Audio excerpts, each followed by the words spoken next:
Some teachers don't like being stuck in a classroom all day, and two local science teachers did something about that, going on a field trip, except this one was thousands of miles away. I found out their adventure could save the iconic monarch butterfly. If you've seen one of these with orange wings, it's most likely a monarch butterfly. They may seem delicate, but every winter, hundreds of them fly 3,000 miles from our area and the Midwest and Canada to the mountains of central Mexico. And some humans just made that trip too by more traditional travel methods. What an incredible opportunity. I'm very grateful that my school district is allowing me the opportunity to travel at this time of the school year. Amy Boris teaches 6th grade science at Perrysburg's Hull Prairie Intermediate School. In this prairie outside the school, she and her students raise caterpillars into monarch butterflies. And we've really just learned that monarchs make this amazing migration journey by tagging butterflies. And so once the kids both here and there make that connection that a single monarch can make that journey from Ohio to central Mexico, it's just awe-inspiring. Boris just got back from a trip of a lifetime to see the monarch butterflies as they winter in Mexico, flying, riding on a bus for 2 hours, and then horseback riding and hiking 11,000 feet up into the mountains. Her trip was partly paid for by winning a presidential award for environmental educators a couple of years ago. Her students have been sending letters about their work raising butterflies to students in Mexico.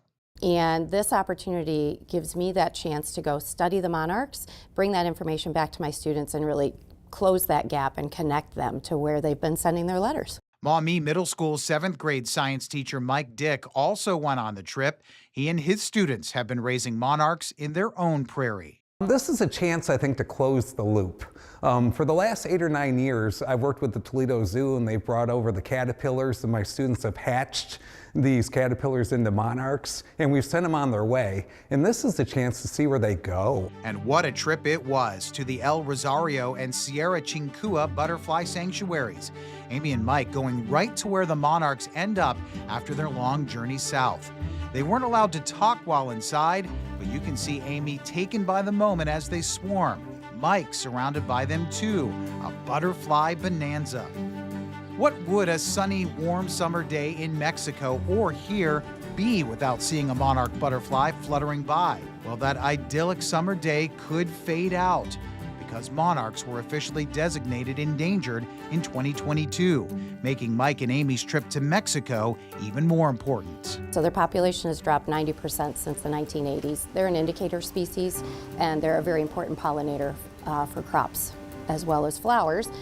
Their only food source is milkweed. So the more milkweed we can plant along that pathway, the more that monarch population will start to revive and come back. Milkweed, which attracts the caterpillars, has been decimated in this country by pesticides and being cut down like weeds. Monarch butterflies won't exist without it. They're an iconic species that's in decline. My students, their kids may never see a monarch butterfly unless we take some action now to make sure we've got lots of milkweed and can keep those populations healthy. Mike says you can help save the monarchs by planting a little milkweed somewhere in your yard. It's the only thing the caterpillars will eat. Since their students couldn't go along to Mexico, they both plan on lots of lessons in the weeks to come. I'm going to reconnect those lessons we learned in the fall to what I actually got to see in Mexico. The kids want to go, you know, they're like, you can take us, right? I'm like, yeah, maybe in a few years, yeah. Maybe when they're older. Maybe when you're older, we'll see how that works out. Great trip as they just got back, as we mentioned. The butterflies will not live long enough to make the journey back to Perrysburg or Maumee, but we're told their kids' grandkids might make that return trip someday. Not just the grandkids. Wow. They're great grandkids. That's amazing that they can do all those migrations and to have firsthand perspective like that.